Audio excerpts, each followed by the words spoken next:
This is the Depth Mystic Community Podcast, Episode 4.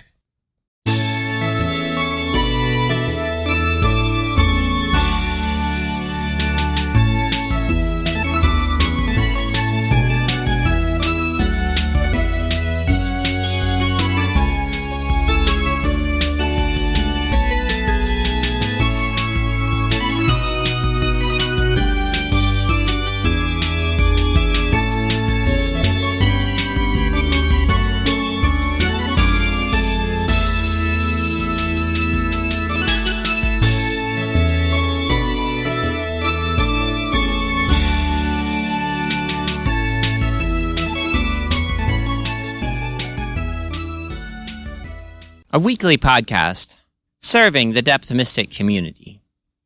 I am your host, Jungian Depth Mystic, Zach Tolan. This is the Depth Mystic Community Podcast. That's the theatrical format of this podcast. Although it is, on the one hand, just the personal podcast of Jungian Depth Mystic, Zach Tolan. It's also the Depth Mystic Podcast. A podcast aiming to articulate and educate people about this philosophy that I call depth mysticism, but that is mostly covered in Jungian psychology. It's just that there's something that happened to me. I've had mystical experiences that basically overruled my life. This experience was so potent that, having been the victim of it or the person involved in it, I do definitely feel different from, say, your average Jungian analyst, who, while they do experience Jungian individuation to some degree, they may not fall into this category that I'm trying to articulate, which is people who have been completely absorbed in this type of subject matter from the very beginning. From the age of 19 through age 41, I was completely sucked up by this mystical force. And because of that, I don't really know if I can easily just categorize myself as just some amateur Jungian. I feel more expert than that. And this struggle led me to come up with the term depth mystic.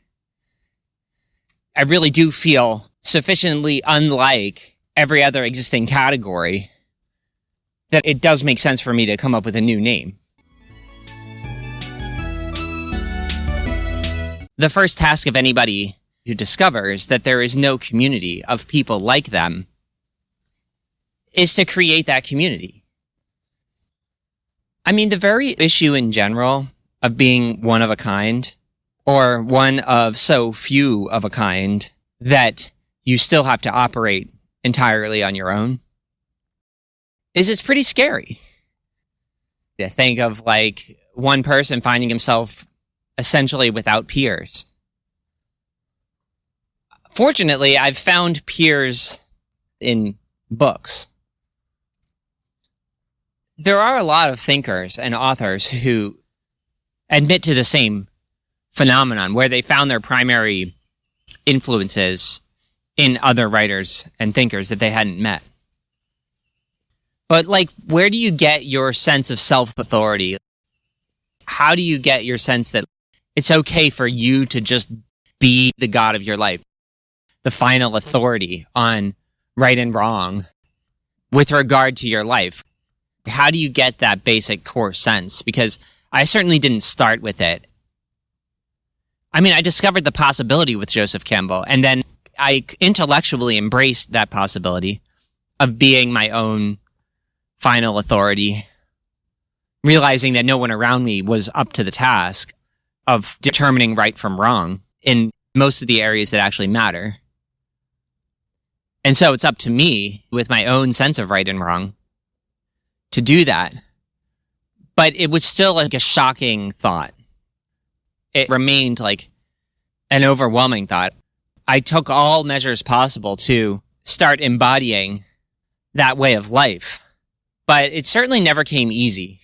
It took almost 30 years for me to start expressing myself in this way. Many prophets historically have resisted being prophets. They didn't want the burden of responsibility that it came with.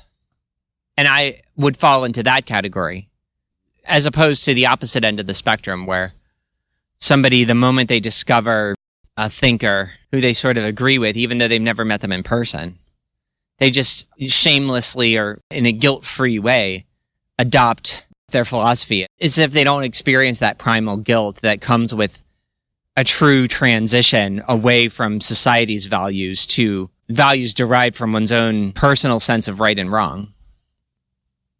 But I felt the shame completely. I felt every aspect of that shame, and the effort to make that transition was a Herculean labor.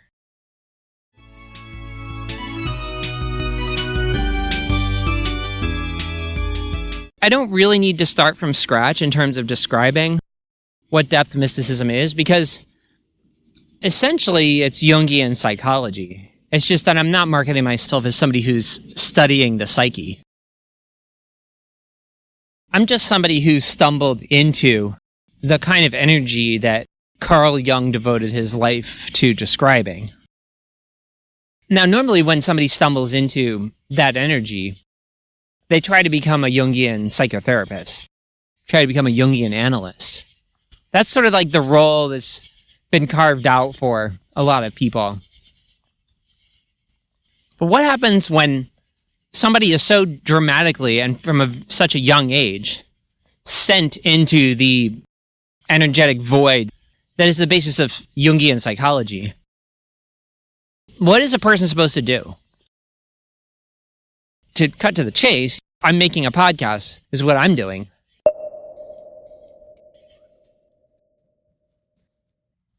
Now, if your religious experience diverges from existing religion, then to give anybody an understanding of how it diverges, you need to figure out where in history it first diverged. If I'm trying to give people a basic idea of what I mean by depth mysticism, I don't really know of a better place to start than Faust. I do think that Goethe's Faust is the place where my religious experience diverged from traditional, or at least well-known religious experience. Faust, the last and greatest work of alchemy, according to Jung, and the first great work of depth mysticism. The moment where an alchemy transformed into the thing that I am and that I care about. You might say that Faust begins where Christianity leaves off. That people who are disappointed with the salvational capacities of Christianity as we know it begin, psychologically, where Faust begins. Now, what makes Faust the first great work of depth mysticism? What is this modern sense that came through so clearly in Joseph Campbell? This sense that modern people really do have to develop something philosophically. What requires this new mentality, this new kind of religion that we see somewhat embodied in Star Wars, but that needs to be identified and articulated much more fully? Goethe's Faust is the first work that I know of that really embodies this spirit. But what can we say about it?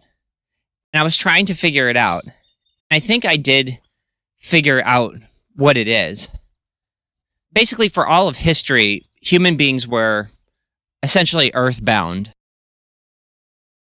Only in the last couple hundred years has our technology given us such power that in many ways we are now freed from the earth. Which means not only physically are we able to move up at will in many cases, but psychologically and sociologically, our technology has freed us from the land on which we were born. The word capitalism, to some extent, is associated with this phenomenon. Instead of being confined to the land you were born. A capitalist can build a factory anywhere, and he can ship all of the raw materials he needs to the factory. So rather than being of the land, he is of the mind which builds the factory, the creative energy which goes into the economic production, has sort of liberated him from whatever land he was from. For example, in the Middle Ages, you would be named after the town you came from. But in modernity, that's ridiculous. No one would say Zach from Philadelphia, because nobody thinks of Philadelphia as the place that identifies them, really. I mean, a little bit, sure, but not in an absolute way. And so technology and society have put us up in the air, have uprooted people's sense of what they are. And I think we need new religion for this reason. The existing religions were created in times when it was just assumed that human beings would not be so lacking in roots. I think that might be the main reason that Star Wars is more compelling for a lot of people than, say, Christianity, is that it does seem to be addressing these concerns. And I think Goethe's Faust may be the first book that is also addressing these concerns.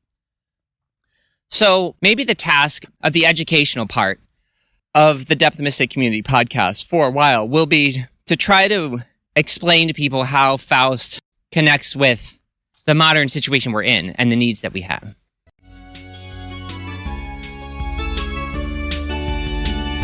Okay, that's going to do it for episode 4. My main focus for the time being is going to be making sure I put out one episode per week.